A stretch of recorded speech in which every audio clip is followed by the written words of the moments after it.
At the end of chapter 8, Brian realizes that how he is going to build his fire. He's going to use the hatchet to create sparks to make his fire. So now we are at chapter 9, and we're going to get started. Brian found it was a long way from sparks to fire. Clearly, there had to be something for the sparks to ignite, some kind of tinder or kindling. But what? He brought some dried grass in, tapped sparks into it, and watched them die. He tried small twigs, breaking them into little pieces, but that was worse than the grass. Then he tried a combination of the two, grass and twigs. Nothing. He had no trouble getting sparks, but the tiny bits of hot stone or metal, he couldn't tell which they were, just sputtered and died. He settled back on his haunches in exasperation, looking at the pitiful clump of grass and twigs. He needed something finer, something soft and fine and fluffy to catch the bits of fire. Shredded paper would be nice, but he had no paper. So close, he said aloud, so close. He put the hatchet back in his belt and went out of the shelter, limping on his sore leg. There had to be something, had to be. Man had made fire. There had been fire for thousands, millions of years. There had to be a way. He dug in his pockets and found the $20 bill in his wallet. Paper. Worthless paper out here. But if he could get a fire going. He ripped the 20 into tiny pieces and made a pile of pieces and hit sparks into them. Nothing happened. They just wouldn't take the sparks. But there had to be a way, some way to do it. Not 20 feet to his right, leaning out over the water, were birches, and he stood looking at them for a full half-minute before they registered on his mind. They were a beautiful white with bark like clean, slightly speckled paper. Paper. He moved to the trees where the bark was peeling from the trunks. It lifted in tiny tendrils, almost fluffs. Brian plucked some of them loose, rolled them in his fingers. They seemed flammable, dry, and nearly powdery. He pulled and twisted bits off the trees, packing them in one hand while he picked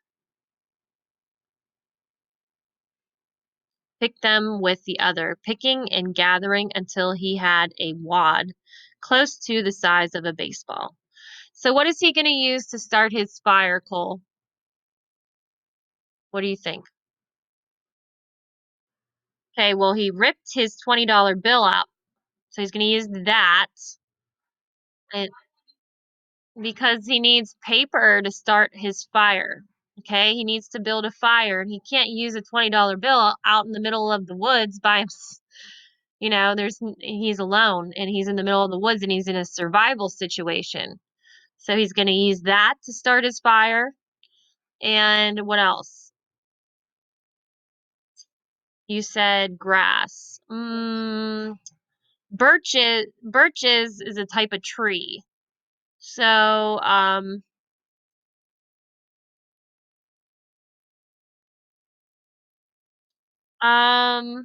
the bark from the tree he's going to use, okay, to also to start the fire. Okay?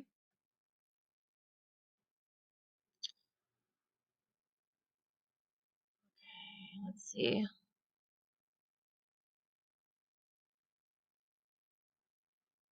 He pulled and twisted bits off the trees, packing them in one hand while he picked them with the other, picking and gathering until he had a wad close to the size of a baseball.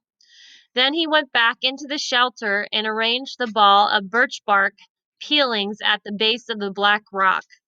As an afterthought, he threw in the remains of the $20 bill. He struck, and a stream of sparks fell into the bark and quickly died. But this time, one spark fell on one small hair of dry bark, almost a thread of bark, and seemed to glow a bit brighter before it died. The material had to be finer. There had to be a soft and incredibly fine nest for the sparks. I must make a home for the sparks, he thought. A perfect home, or they won't stay, and they won't make a fire. He started ripping the bark, using his fingernails at first, and when that didn't work, he used the sharp edge of the hatchet, cutting the bark in thin the silver hairs, so fine that they were almost not there. It was painstaking work, slow work, and he stayed with it for over 2 hours. Twice he had stopped for a handful of berries, and once to go to the lake for a drink. Then back to work, the sun on his back, until at last he had a ball of fluff as big as a grapefruit, dry birch bark fluff. He positioned his spark nest as he thought of it at the base of the rock and used his thumb to make a small depression in the middle and slammed the back of the hatchet down across the black rock. A cloud of sparks rained down, most of them missing the nest, but some, perhaps 30 or so, hit in the depression, and those 6 or 7 found fuel and grew smoldered and caused the bark to take on the red glow. Smoldered means that it burned slowly, gradually. Then they went out. Close. He was close. He repositioned the nest and made a new and smaller dent with his thumb and struck again. So he's using his hatchet also against this, or against the birch bark and everything in the rock to make sparks.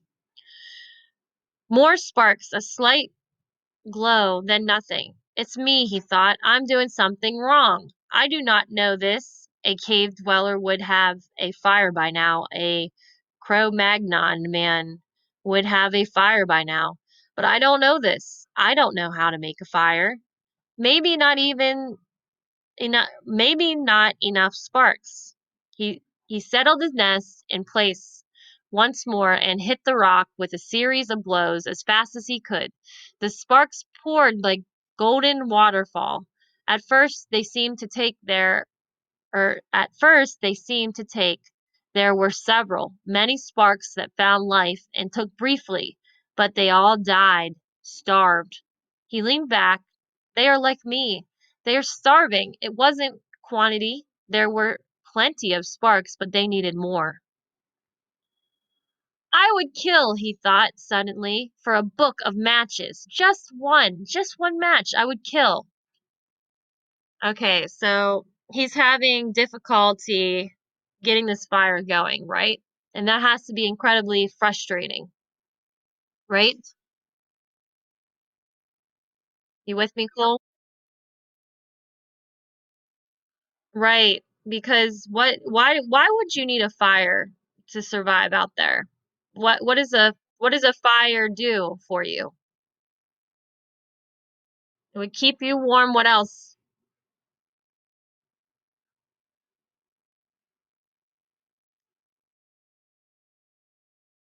Okay, well, it would help you to cook food, to uh, if you boil water, it takes over a fire, it would take the impurities or the bacteria out of the water so that you wouldn't get sick. So there's many reasons why a person would need a fire. Okay? So a fire is one of the key to survival. What makes a fire? What makes fire? He thought back to school, to all those science classes.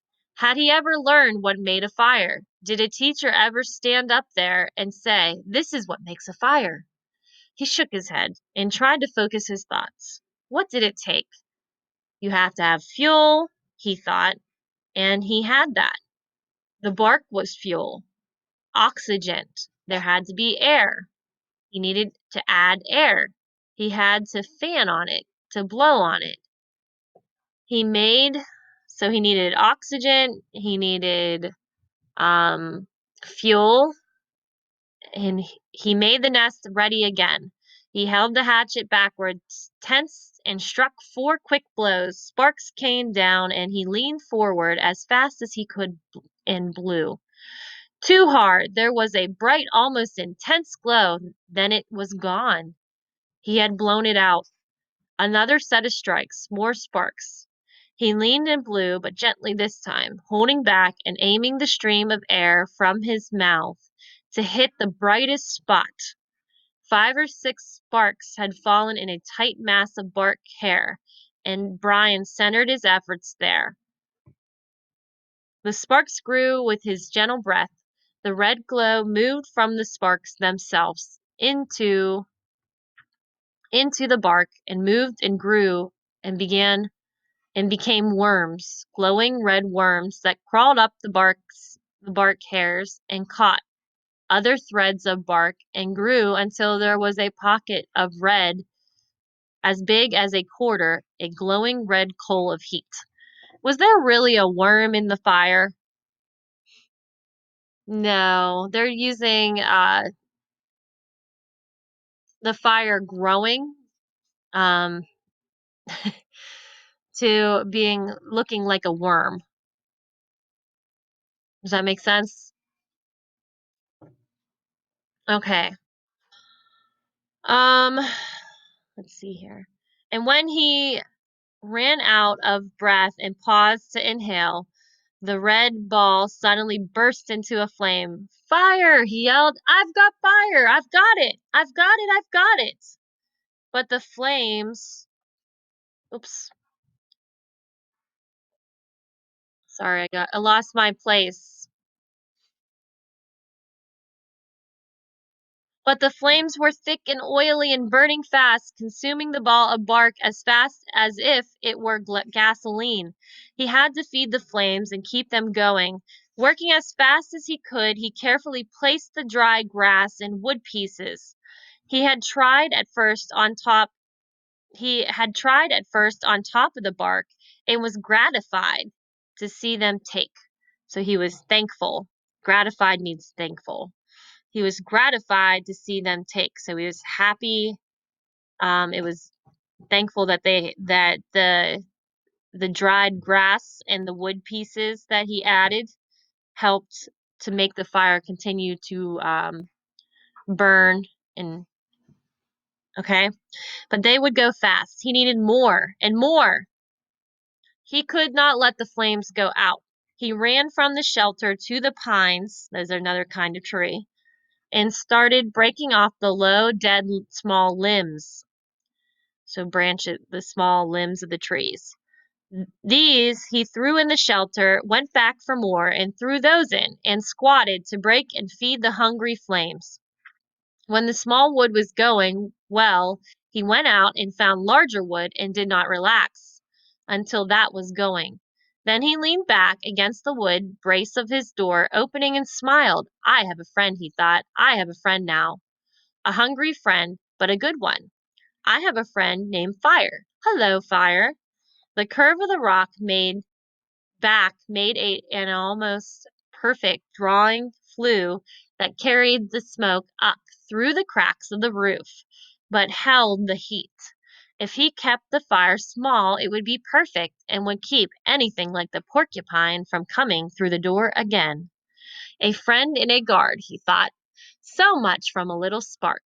A friend in a guard from a tiny spark. He looked around and he wished he had somebody to tell this thing, to show this thing he had done. But there was nobody. Nothing but the trees and the sun and the breeze and the lake.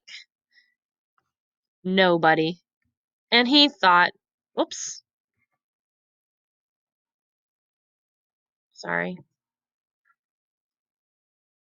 And he thought rolling thoughts with the smoke curling up over his head and the smile still half on his face.